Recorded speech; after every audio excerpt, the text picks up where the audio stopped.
Hey, it's About Town Deb and Bill Brown. I'm so excited. We're going to be talking about all your amazing books. Yeah. Huh? And what is your, he won't tell me his favorite one. What is your first book and your last book? That's a very good question. Okay, so the first one is Blood Mountain. Okay, and then your current one is Death Well. So stay tuned. We'll be right back.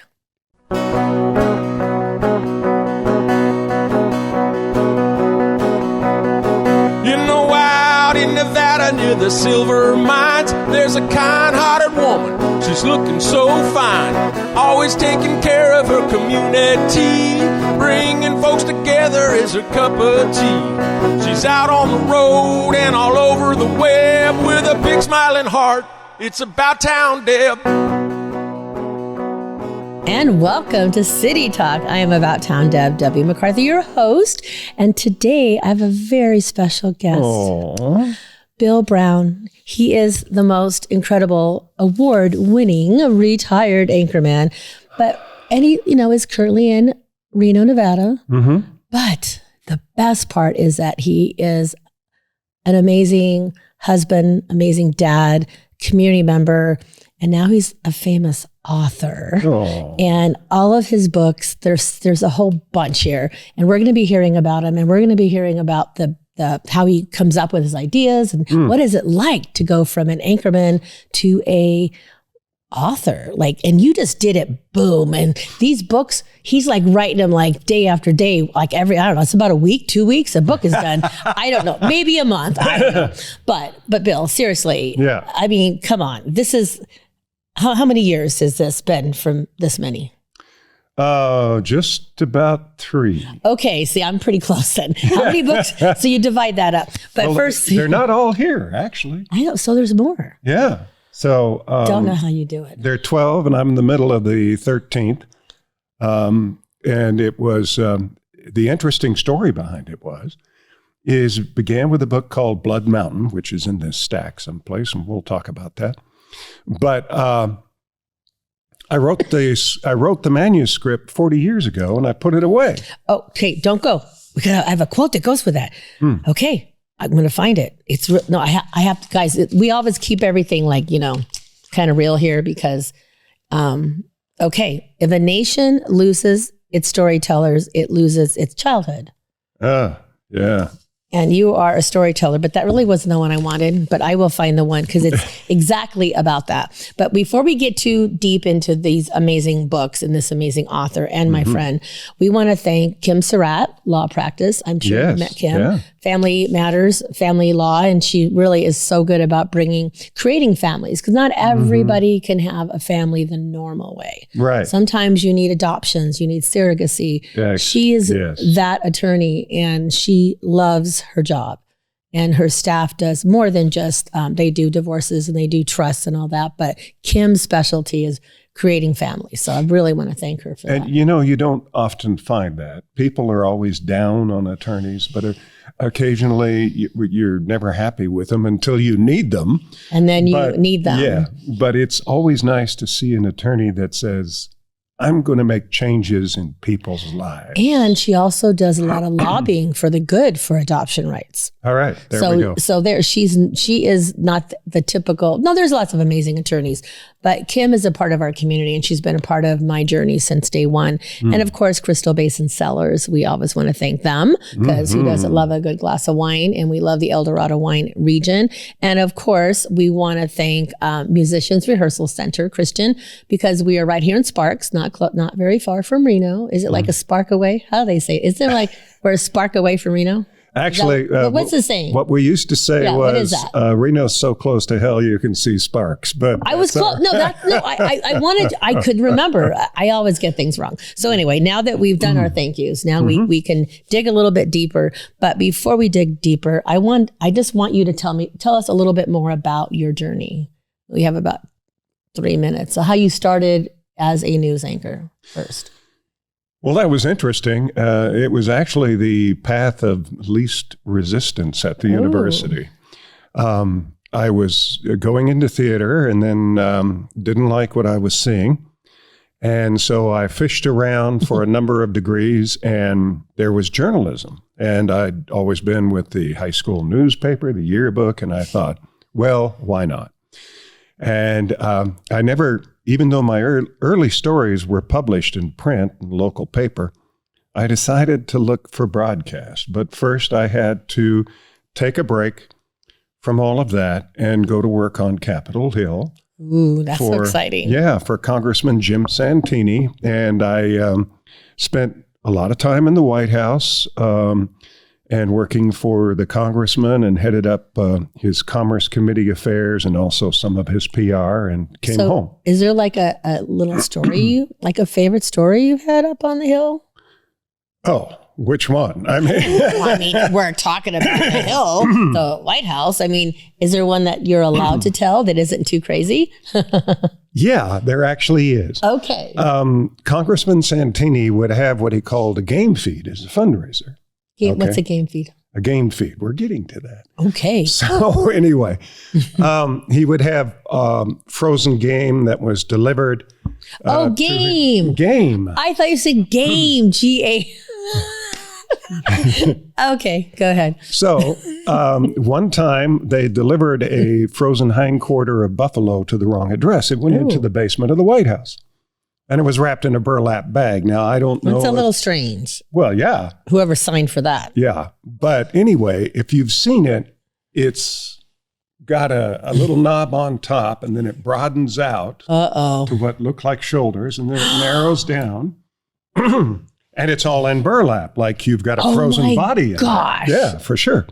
So we were sent over to pick it up, and we were driving this old broken down VW station wagon, and we weren't exactly looking our best. And we're in the basement of the White House where we knew the guys. Okay, we're gonna cut off right there. All right. Because I want you guys to stay tuned, because we're gonna find out what it wasn't a body apparently, but I want to know about this frozen game thing. Well, we'll find out. So we're gonna find out. So stay tuned. It's About Town Deb and Bill Brown. We'll be right back.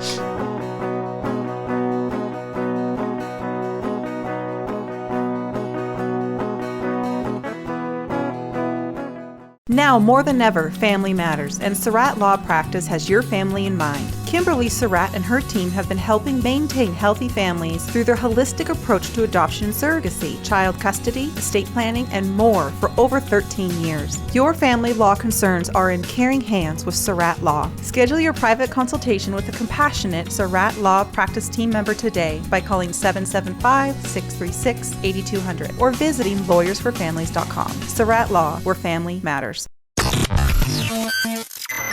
You're enjoying this episode on Angel Phoenix Productions Podcast Network. To explore a complete lineup of quality programs and media production services, head on over to angelphoenix.com or like our Facebook page at facebook.com/Angel Phoenix Productions. She's out on the road and all over the web with a big smiling heart. It's About Town Deb. My town, your town, or any town, this is About Town Deb presents City Talk. Now, back to the show. And welcome back to City Talk. I'm About Town Deb, Debbie McCarthy, your host, and I have Bill Brown next to me. Oh. You know what's really cool? What? Before we go back to that scary story, is that I feel so comfortable. Like I'm just on the set and I'm just like hanging out. Like I feel like I just want you to keep sharing these stories we're going to hear. And I feel like I'm at like my coffee table. So thank you. But I mean, it's pretty cool that you have a guest. You feel like you just can't wait to hear more. That's very kind of you. Yeah, but so how long have we known each other? A long time. But that helps. years. That helps. Yeah. But you're always like a mentor because I've watched him forever and he's been a great supporter. But I want to go back to this story at the White House. So we're in the basement of the White House. Yes. And we're not looking scrubby, but we don't look like congressional aides. And we have the broken down appearing BMW and or the VW. And then they bring this thing out and they carry it, and it's heavy. It's 100-something pounds. Oh, yeah. And so the members of the press are crowding around the upper side where the car pulled in. Oh, and they're wondering who you are. So,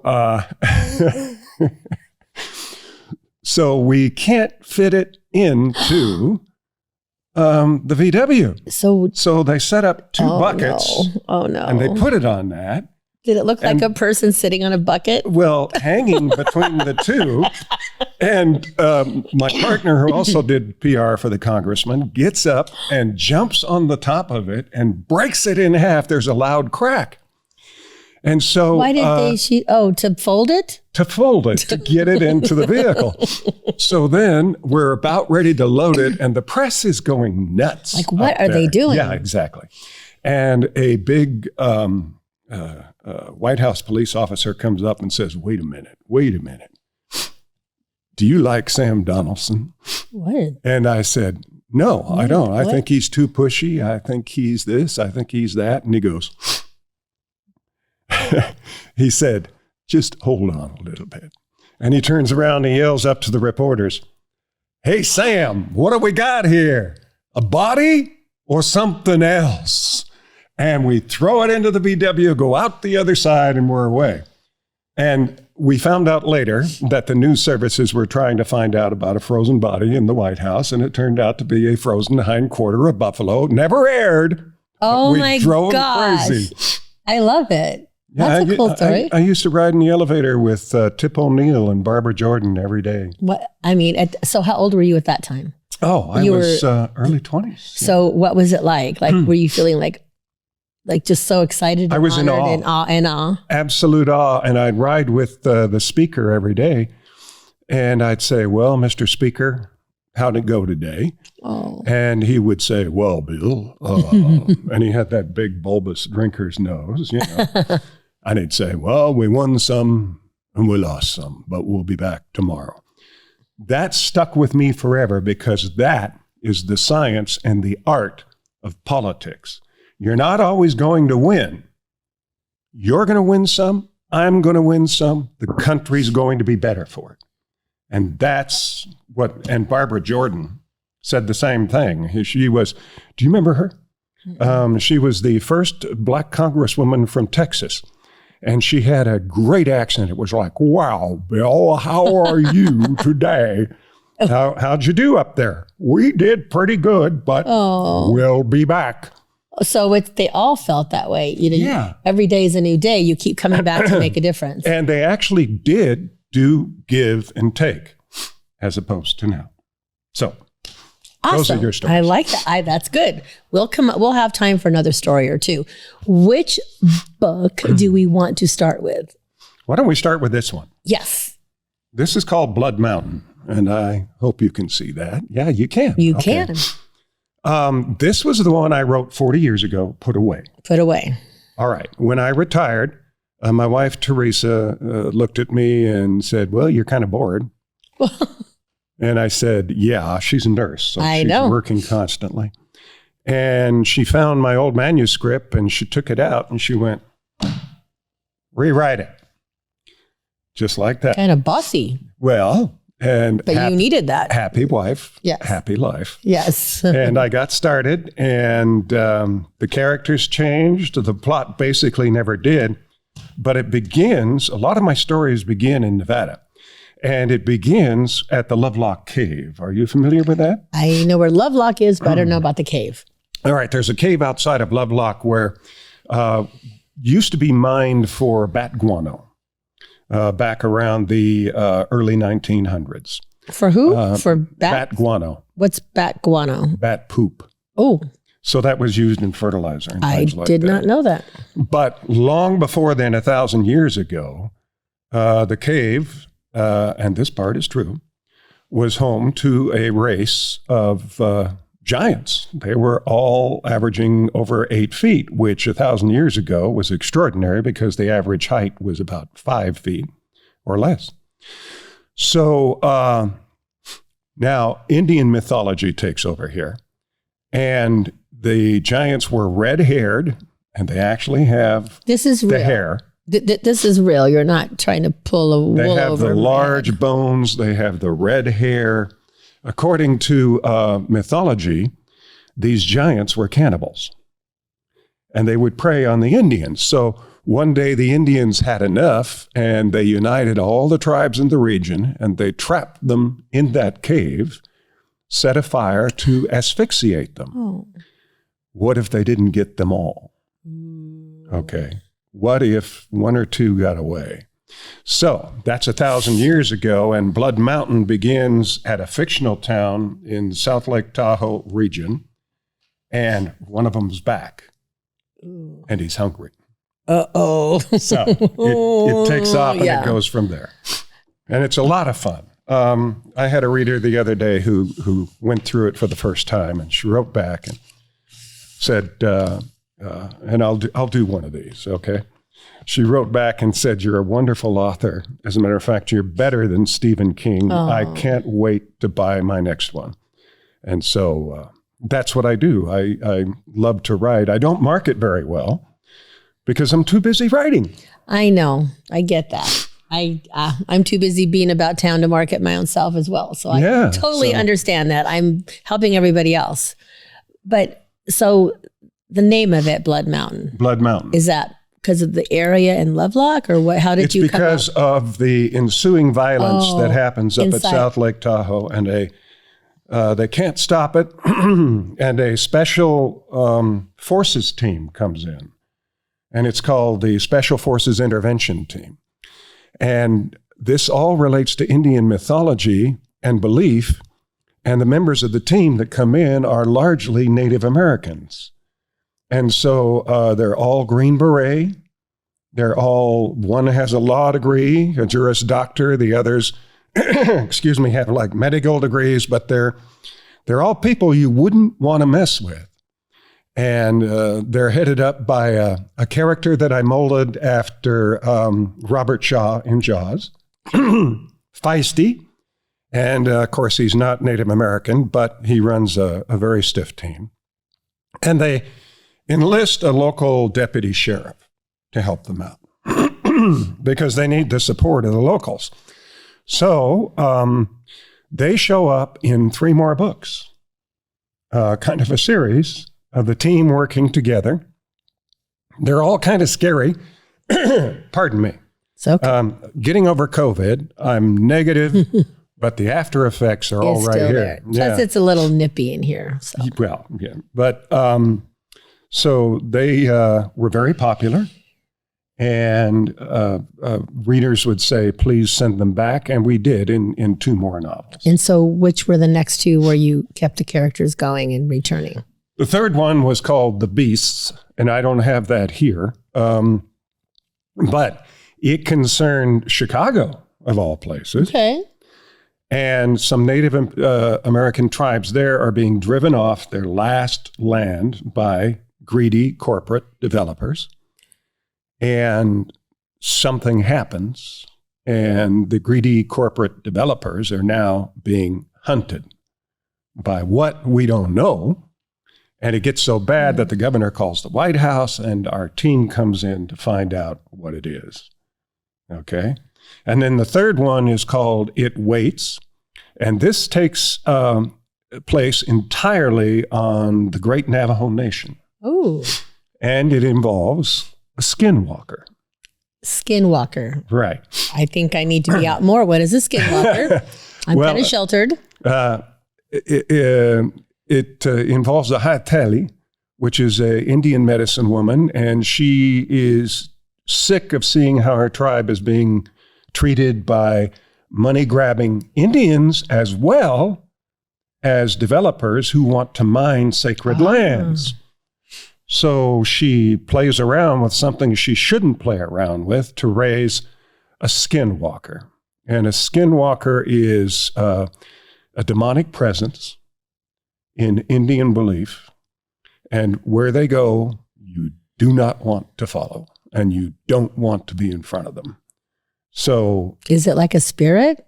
It's like a demon. Ooh. So it gets out of control, and our team is finally summoned to go in. And this time we have Comanche, Apache, and we have our old guys back. The original team leader dies in Blood Mountain. Okay. All right. But Blood Mountain has helicopters colliding, explosions, hunting going on. It's quite a book. So anyway. Wow. I can just listen to Bill talk forever. Oh, you're But I've noticed in it, then we're going to go to break. It feels like there's like a story or a lesson or something about kind of what's happening today. Like, when you were saying like the developers or this kind, there's like a hidden gem in each story, I have a feeling. But we're going to take a break and we'll come back and we're continuing to talk to Bill Brown. Be right back.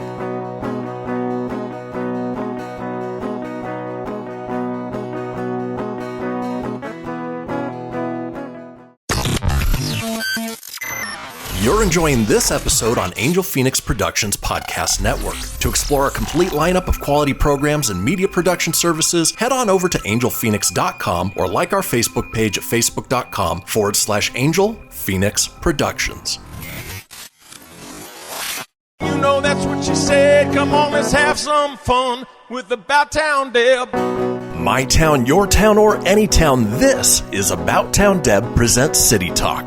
Now, back to the show. And welcome back. I am About Town Deb, Debbie McCarthy, with my special guest, author Bill Brown. So nice to be here. It's Thank so you for having exciting me in. because I should have brought like a cup of tea or some hot cocoa, and we should have had a fireplace going because I feel like I could just talk to you for hours and let you read to us. Which in the fourth segment, come back, he's going to read a snippet for us. But I do have a question for you because you've been doing this. You said 3 years. 3 years. But you really started when you were how young when you first wrote the manuscript or the script for Blood Mountain? How Late long? 20s. Late 20s. So it's been a part of you your whole life then, correct? Yeah, it really has. I put it away and didn't touch it again until 3 years ago. So with all of that said, I was wondering, what is the most surprising thing you discovered about yourself as you're writing these books? Because, your imagination and your mind is just going. That's true. All the time. So some people say, your mind is weird, but really it's not. All the stories mean something, and they're all allegories for what's happening in our country. See, today. I did. There's a little tidbit of everything. And the characters all reflect that. Now, what was the most surprising thing I discovered? I set out to write Blood Mountain, and as I told you before, the characters changed. Well, I knew the names, but I didn't know what was going to happen. And there was a decision to be made. Am I going to control the character, or is the character going to tell me what they want to do? Ooh. And I went with the second one. I received a note from my editor the other day who said she was watching a movie called The Man Who Created Christmas about Charles Dickens. And there was a quote from Dickens in there that said, once you have the character's name correct, then it develops on its own. And that has been the theme to my writing. My characters wake me up at 3 o'clock in the morning saying, let's get going. So here, I picked this quote out. Look at this. A writer never has a vacation. That's very true. For a writer, life consists of either writing or thinking about writing. Eugene Lonsko? Yeah. I think so. When I found, I was looking at quotes that would go with the show, and I thought that's got to be what Bill's doing now, because your mind has got to be going because these characters are inside you, they're part of you, and it's just so that's crazy. Like, do you ever have a moment where you aren't thinking about it? That's a fair and honest question. Because when you're sleeping, I know you're probably thinking about it. The answer is no. You become beholden to the characters that you create. And you want to finish their story because they are telling you where that story is going to go. Now, this may sound insane, but when I found out that Charles Dickens agreed, I go, okay, that's pretty good company. So the other thing is that these novels are all relatively short. They're between 200 to 300 pages. And the reason is because they're all dialogue driven. I had another reader who wrote to me and said, what we really like about this is that your characters carry the story, you don't. The characters are deciding what's happening. So they picked up on it automatically. I know, but how do the characters get into your brain? And like when you're thinking about the story and you have a character and all of a sudden the character's going this way and then somebody else comes in. does it just come to your mind and you just write it like you see in the movies where you're just typing away or writing away? And I mean, because your characters are very dynamic and they all have such cool stories and they all have something to accomplish. Right. But that means you have a lot of stories and you have a lot to accomplish because you are, I mean, you're the writer, but the characters come to you. Funny story. It's crazy. The most recent one, which is, we'll talk about a little bit later, Deathwell.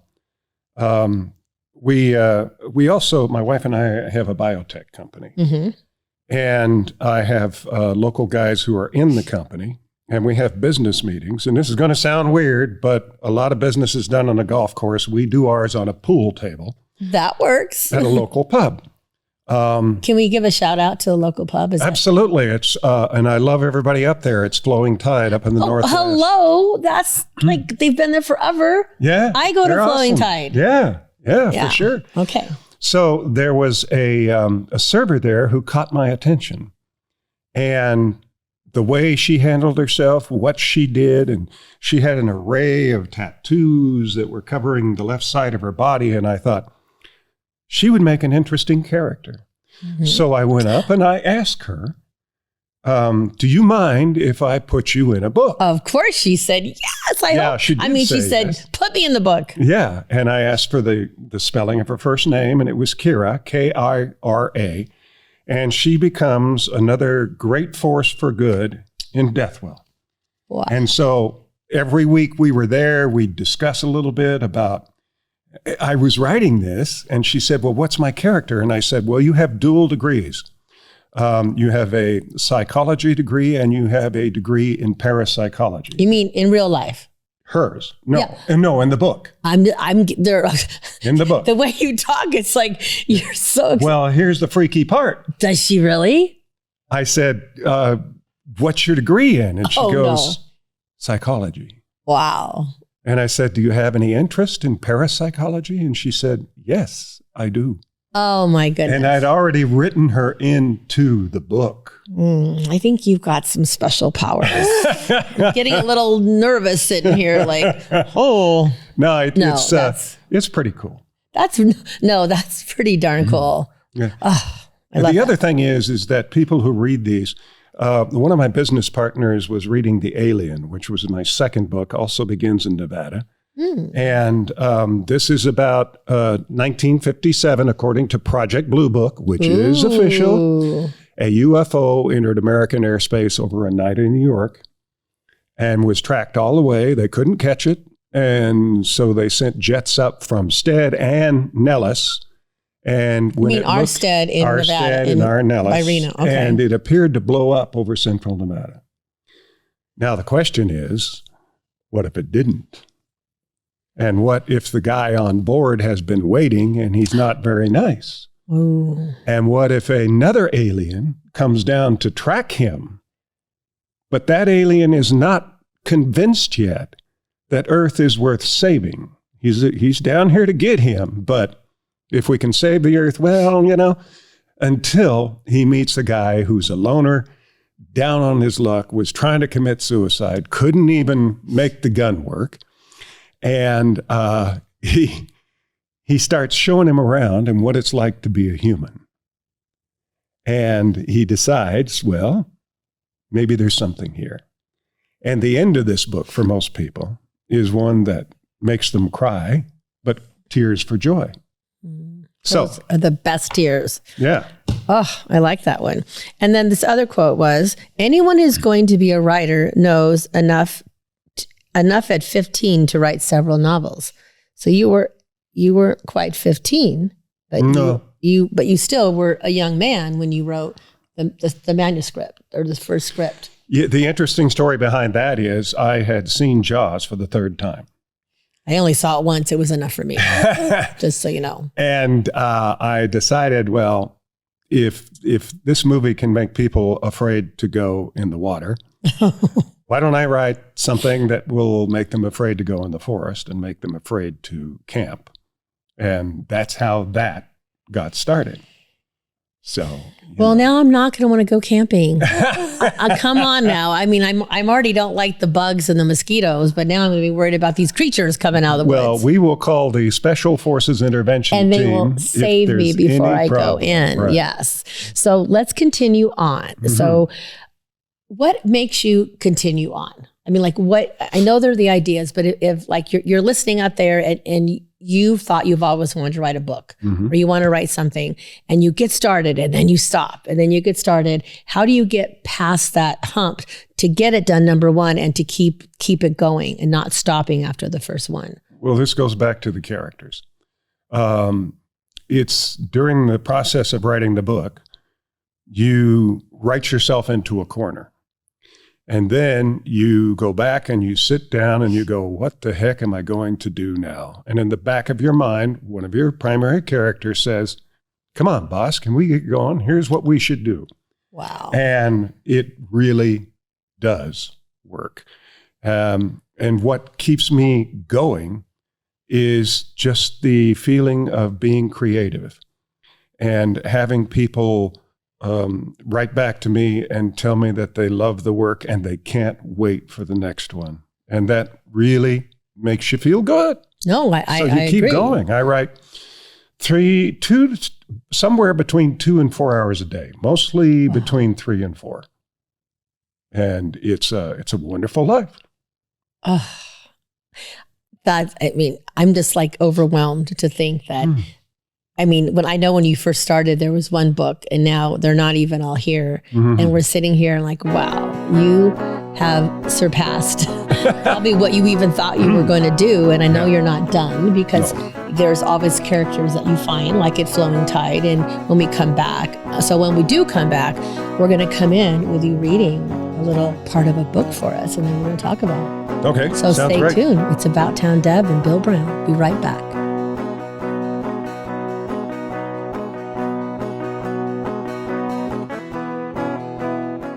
Now more than ever, family matters, and Surratt Law Practice has your family in mind. Kimberly Surratt and her team have been helping maintain healthy families through their holistic approach to adoption and surrogacy, child custody, estate planning, and more for over 13 years. Your family law concerns are in caring hands with Surratt Law. Schedule your private consultation with a compassionate Surratt Law Practice team member today by calling 775-636-8200 or visiting lawyersforfamilies.com. Surratt Law, where family matters. You're enjoying this episode on Angel Phoenix Productions Podcast Network. To explore a complete lineup of quality programs and media production services, head on over to angelphoenix.com or like our Facebook page at facebook.com/Angel Phoenix Productions. Ready to help from her toes to her head. Just give her a shout. Call About Town Deb. My town, your town, or any town, this is About Town Deb presents City Talk. Now, back to the show. Welcome back to the fourth and final segment. Bill, you make this so easy. Well, you should be sitting here more often so I can just kick back and enjoy all your words you're sharing. I've been fascinated by the whole experience. I've never done a podcast. Oh, come on. Well, maybe one or two. Yeah, maybe one or two. It's called artistic license. He has a lot. He can say whatever he wants. I'm just happy he's here. So I promised that when we came back, you were going to share a little bit. So I would like you to enlighten us with some of the content from the back of the book to kind of share what lightning is about. You always write the best that you can for the back cover because you want people to be interested. And lightning begins with a professor from the University of Nevada. Ooh.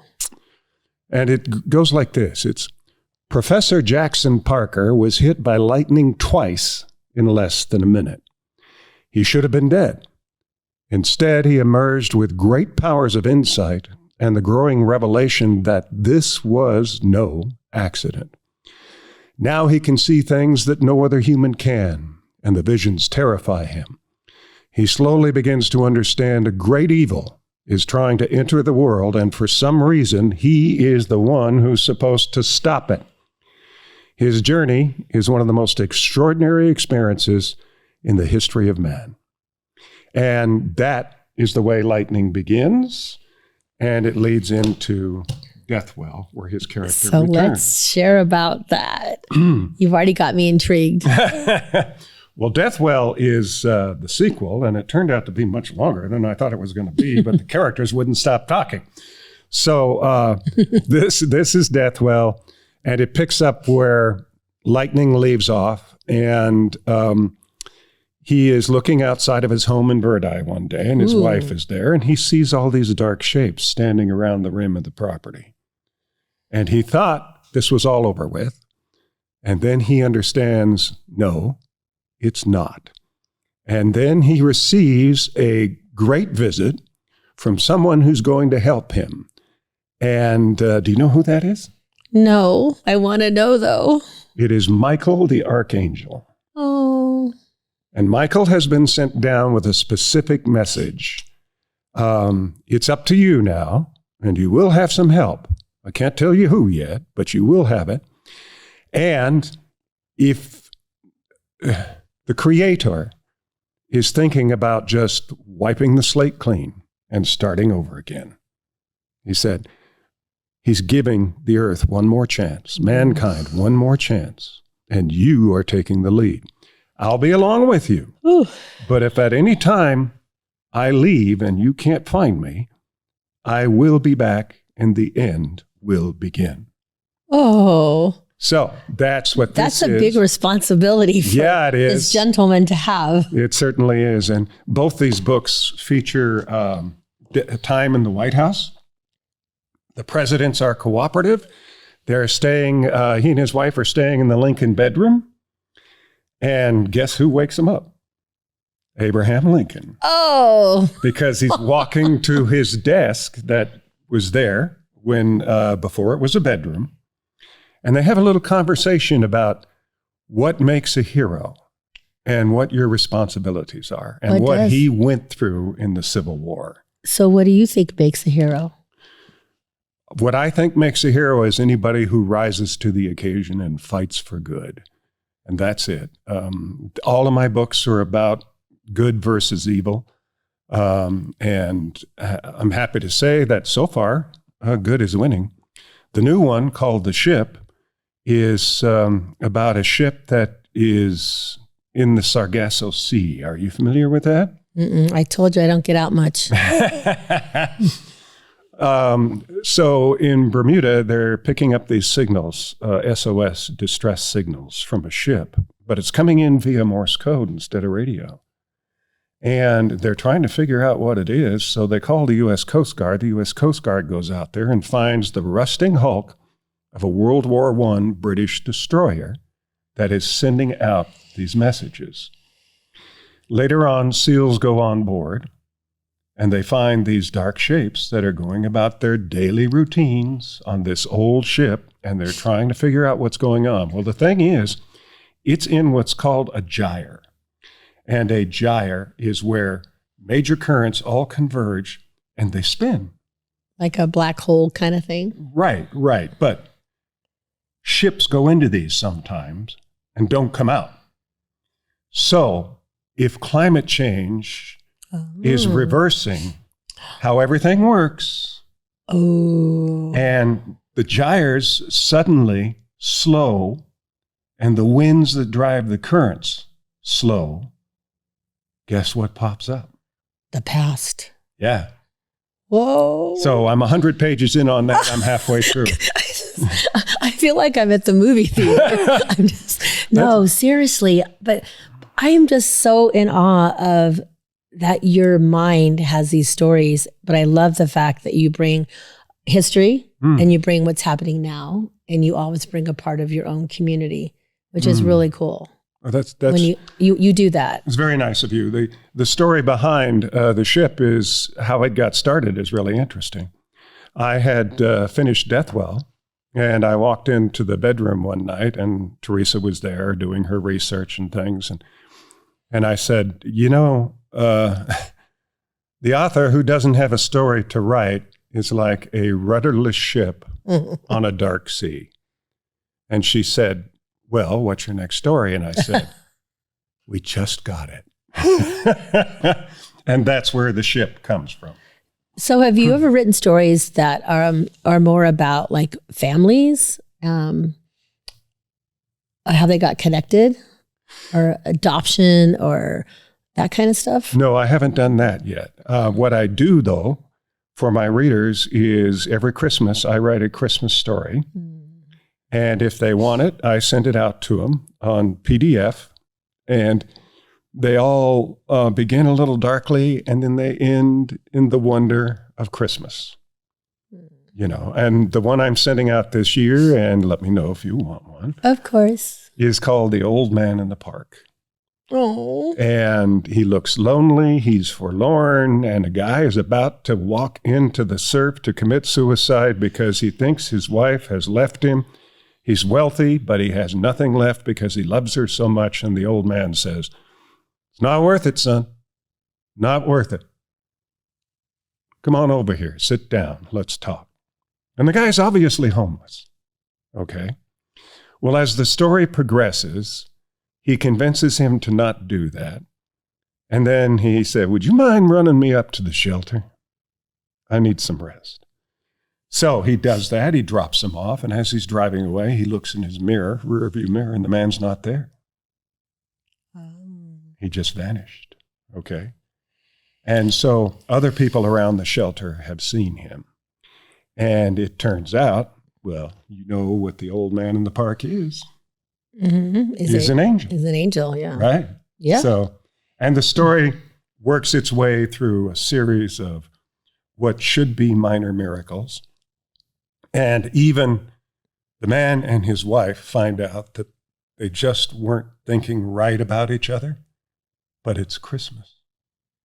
And they're back together. So. Can we cry now? That's so touching. Oh my goodness. So here's another quote. Mm-hmm. These are all I picked out because of you. The first sentence can't be written until the final sentence is written. That one I disagree with. Okay. Yeah. Because yours keep going. I go through these and I don't know how they're going to end until I get close to the end and the characters say, "Okay, Dad, we're done." Wow. And that's it. And then I know what's going to happen at the end. And so writers work in different ways. A lot of people, they'll tell you in a writing class, you have to have an outline. You have to have this. Yeah, I remember those days. Okay. And if that works for you, that's great. But if you can let your mind go, if you can create your characters, know their names, they will talk to you. And they will take you where you need to go. Your job as an author, in the way my writing style, is to listen. Which is a very big gift to listen. No, it is. It's good for all of us to listen. But you're listening to your characters, not just the person next door next to you. Well, you listen to everybody because you're that kind of I was lucky. I mean, as an anchorman and a reporter, I listened to people for 38 years. Yeah, it's lots of stories. And they always dictated the story. I never took the story anywhere. They took the story, and I guess that's the groundwork for all of this. So I also would love you to share your website. How we can get a hold of your books. And I know you have a Facebook presence, but share the easiest, best way to get a hold of you. Facebook. Okay. And it's Bill Brown, and you'll see me. If you haven't friended me before, you'll see me from being from Reno. Got a baseball cap and a big video camera here because I also have a video production company. He does. And so, but my website is www.billbrownnovels.com. And when you go up there, there are synopses for all the books, and there are links to go to Amazon where they are. Okay, yeah. But if you want them signed, and that's one of the things I love to do, then you contact me through Facebook. I will sign a copy to you and whoever you want, and I will mail it out to you with an invoice, and you pay me at that time. Awesome. Well, I was going to talk about some events coming up, but you know what? I would rather if you can say one thing to a becoming writer out there, what would it be? Because we're getting to the end. Because you're amazing. Thank you. Very kind. Free your mind. Don't be constrained. Allow your mind.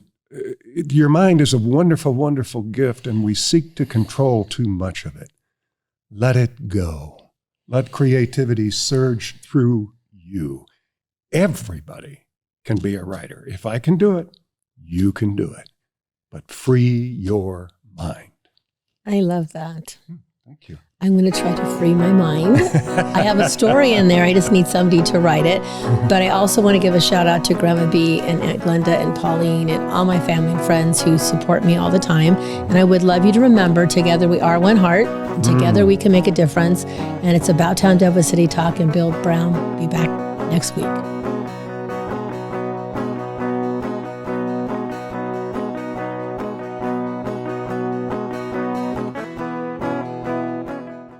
This podcast was a production of Angel Phoenix Productions. Explore more episodes of this show or other great shows on the Angel Phoenix Podcast Network by visiting angelphoenix.com. The views expressed in this show do not necessarily represent those of Angel Phoenix Productions or its advertisers, and may contain language that's unsuitable for younger listeners.